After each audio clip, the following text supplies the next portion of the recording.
So in retirement, before you get there, all you hear about is other people's bucket lists. Have you actually created your bucket list, and is it helping you or hurting you? Listen to this video where we talk about the good and the bad and the ugly of having a bucket list and how to make sure it doesn't ruin your retirement.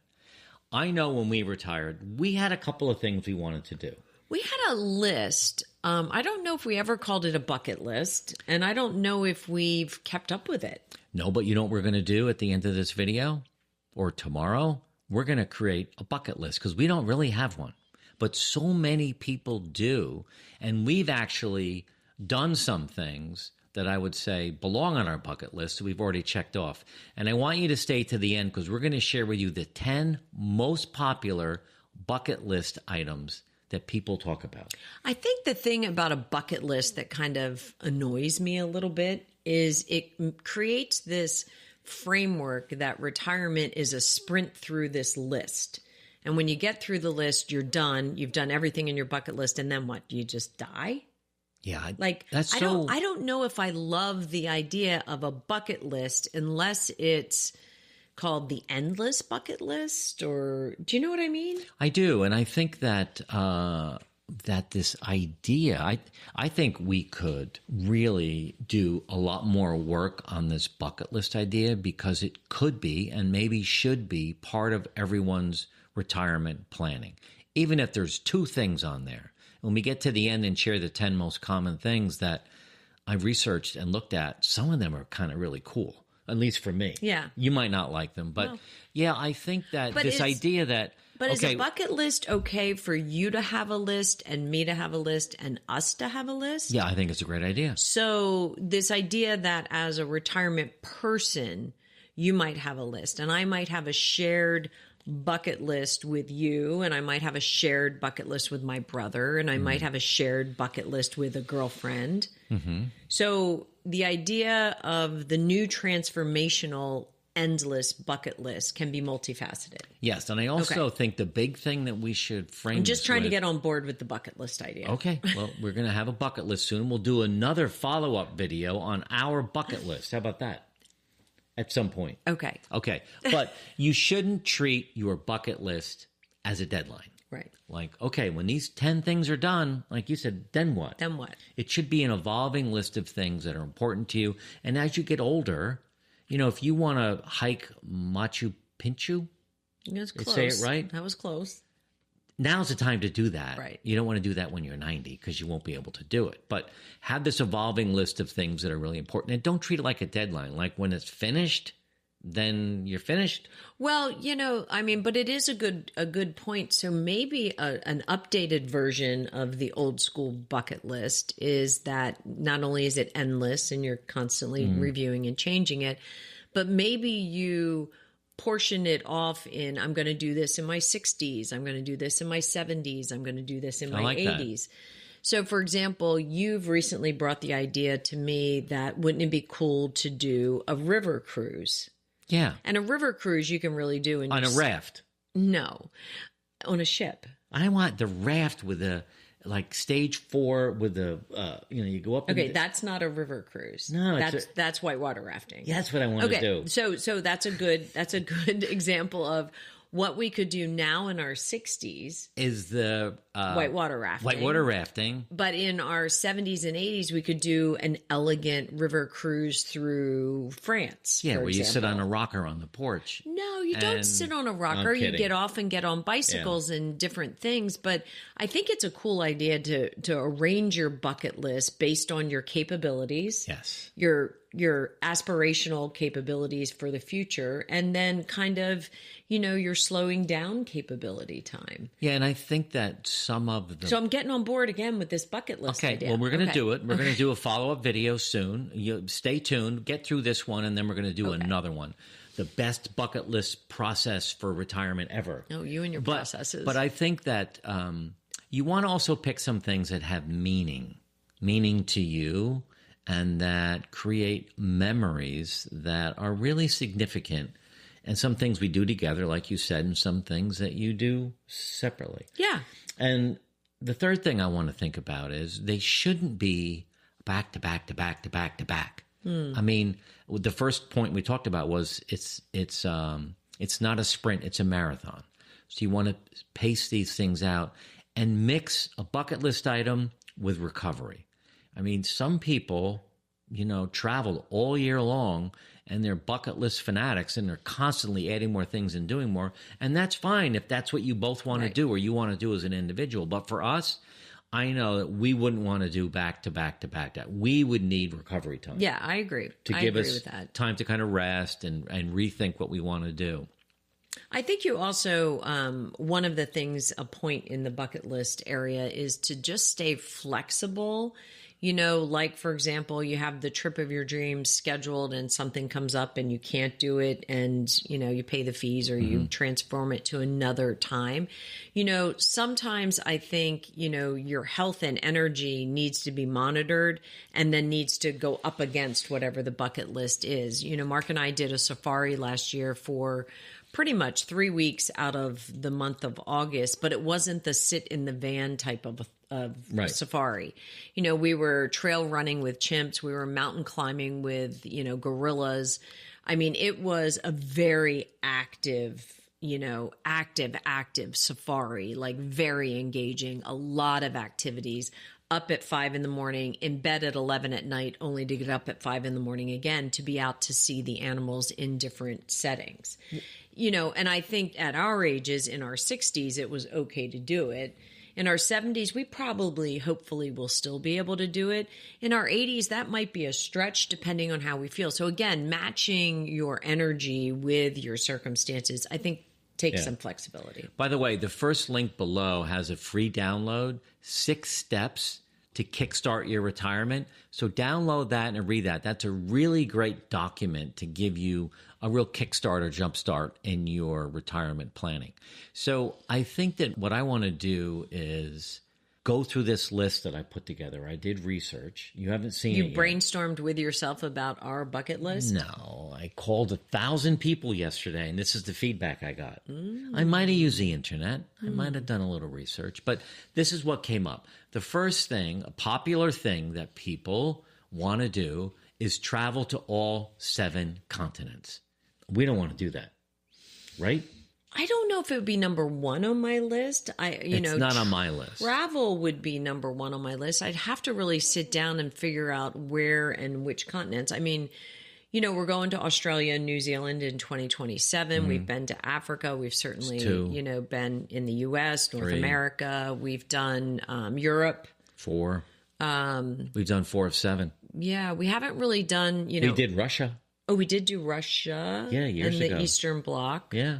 That's 5. So we're almost done it. We haven't done Antarctica. We haven't done the Far East. And we have not done the Far East. Yeah. So maybe. Yeah. I mean, we'll have to see when we do it. But, it's some people want to visit all the national parks. I have a good friend of mine, my roommate from college. I think there's 200 national parks or 230. And she's up there like 180. I mean, that's her retirement goal, which is kind of cool. Yeah, that is cool. All right. Second thing is to see the northern lights, the Aurora Borealis. Yeah, I think is that what I it think is? You did a great job with that. Yeah. We actually used to have a home in Essex, Connecticut, and last summer there was the Northern Lights version of it in Connecticut. I have a picture of it. Probably not as grand as the Arctic Circle and actually seeing it. Yeah, there, and we have good friends in Norway.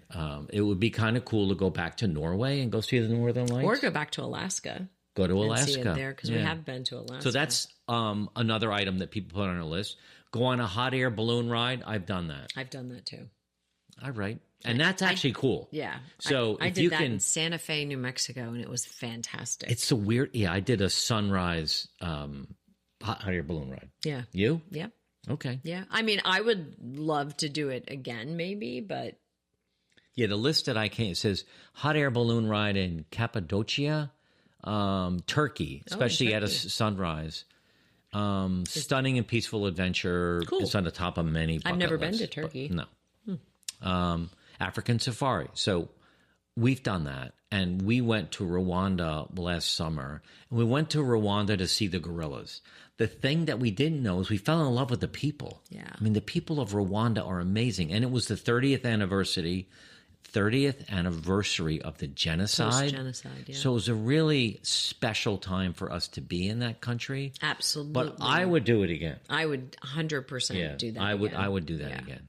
I would keep that on my bucket. Maybe that's the other thing. The things don't have to fall off your bucket list. You can go back. You can keep them on to revisit. And it's fun, fun to look forward to it. Again, I'm getting on board with the bucket list. All right, swimming with dolphins. I've done that. I have done that too. Okay. I think... And that's cool. That is definitely, if you're in Florida and the Keys or... That is I don't know where else you can do that. It is cool. You also have on this same list dive with sharks, and I am not your girl. I'm not doing that. No. I'm definitely not on my bucket list. There's pretty cool YouTube episodes of swimming with sharks, but not for me. All right. This is one that I would love to do. And I've seen this from afar, not up close, but see a rocket launch or experience zero gravity. So I've seen a rocket that's taken off from Florida. I saw it in Essex, Connecticut. I was with Markham and Christopher, my two sons, and we could see it. And all of a sudden you saw one of the stages leave in this big cone of... Fire. And my son got on Twitter and realized it was actually a rocket dropping the first stage of the booster. But I'd like to see that in person at Cape Canaveral. Yeah, I was going to say, we should do that if that's something that's important. I mean, it's not one of my top bucket list ideas, but I'm not a great space girl. I mean, I wish I was. What about experiencing zero gravity? So that's either going up in one of these $200,000 trips with, who has the spaceships? No, thank you. Okay. Or I'll just leave it at no, thank you. Okay. Or they have these things where there's a big fan and I forget. The fly. They're called fly. Fly. You kind of jump out into the fan and you're kind of floating around. No, thank you. All right. You can do that one though. All right, I'll do that. Okay. All right. Run a marathon or participate in a major physical challenge. So I would like that. The marathon or the physical challenge? A physical, like a triathlon or something like that, or a Tough Mudder. Or... How about the Bruce at the gym does these half marathons with age groups, so 50 to 60, 60 to 70, 70 to 80. So I said that I would this winter spend some time swimming, but it's cycling, swimming, running. He walks. So that sounds like a cool thing to do. I'd love to do the High Rocks. Our future son-in-law did that, and I watched it. It was amazing. Yeah. But I think a physical challenge for us would be good. I think it would be good. A Mudder or something? Yeah, I would definitely do that. I mean... Here's the 8th one that's on the list, and these aren't in any one order, but these are the most popular. Take a culinary tour in a foreign country. I'm your girl. Yeah, that'd be kind of cool. I'm definitely your girl on that. I think that could be cool. Tom and Sam, friends of ours from Essex, Connecticut, because he was in the culinary business for most of his career, they did a lot of that. And man, their trips looked amazing. Amazing. All over the world. Yeah, I would like that because I love to cook. All right. Number 9, fly first class or in a private jet. Now, we've both been fortunate enough during our careers to fly in a private jet, and there really isn't anything like that. Well, and if you get an opportunity, again, you don't just say, hey, can I go on your jet? But it is pretty cool. Well, for me, it was always work, and oftentimes a JetBlue flight sounded a lot better to me than the private jet. Well, because you were then in in an area where you could just be grilled for whatever your time frame was. True. So I did quite a bit of private jet in my career because I was at the senior leadership level, and that's how we would get places quickly. I would like to do it again in a more relaxed version where you could really just enjoy being on the private jet. Mine was just always work. So I would tell you, I've stepped foot on a private jet. I've been on a private jet, but I've never really enjoyed it. Yeah, I don't think that would make our list. No. Number 10, reconnect or strengthen a relationship with a life-changing trip. I mean, we try to do a huge family trip every other year with all 16 of us, 17. I like that idea. When I wrote this one down, I was like, that'd be kind of cool. We kind of do it by accident, but not on purpose. It'd be fun to think of some other, to be fair, you and I both went to Nicaragua quite a few times together with our kids. With some of our kids. Where we built homes in a remote part of that country. And that was life-changing for sure for all of us. So So that was pretty I think cool. something around a nonprofit would be really great, whether it was, building something together or serving in communities together. I think that could be really, truly life-changing. It's hard when there is 16 of us. Yeah. This was a fun video because it wasn't really... I did it all by myself. And I wasn't sure about the whole bucket list Yeah, idea. but now we're going to have a second video on our bucket list. How about that? Well, Something like that. And maybe the updated version of what's called. Maybe we should change the name. Okay. All right. So here's some questions our team put together on this topic. Hi, I'm George, and I'm 67. My bucket list feels overwhelming. How do you choose what to start with? Well, it's interesting because we're not even sure if we want a bucket list. But what I would do is if you have a list, like Jody just said, I would make it 10. So pick your top 10 and then figure out timing. Is there one thing on there? Today is the youngest day we're ever going to be. I wouldn't say we're necessarily in the best shape we're going to be in, because if you're a little overweight, you can lose some weight and get better.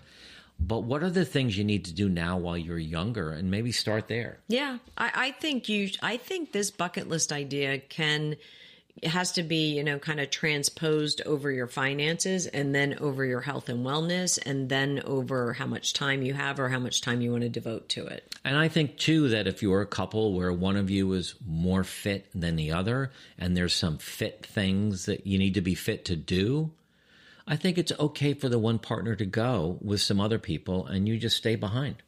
Yeah, or say, I'm going to do better, I'm going to get in shape, let's put this off to 2026. Okay. Or 2027. All right. This is Susan. My spouse and I have totally different lists. We don't even have lists. I know. How do you balance them? Well, I think you Communicate. Yeah, put the list together. Maybe there's one or two things that are common. Or iterations thereof, right? So like you might want to travel to Europe, and I might want to travel to Europe and ride bicycles. Right. So can we travel to Europe and ride bicycles, because we're kind of both accomplishing the Europe piece? Or one of you might have this desire to be in the ocean with fish. So do you do dolphins or sharks or piranhas? No, thank you. No, thank you. So I think that there's probably commonality if you sit down and share your list. Why don't we do that? I'll do a list. You do a list. 5. Okay. 5 each. And let's see where we line up. It'll be a test. All right. I want to buy a horse. Yeah. What? Is that on your bucket list?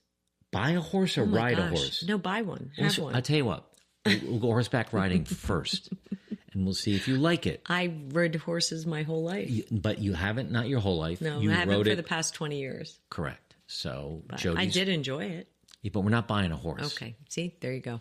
Okay, this is Carol. I'm 66 years old.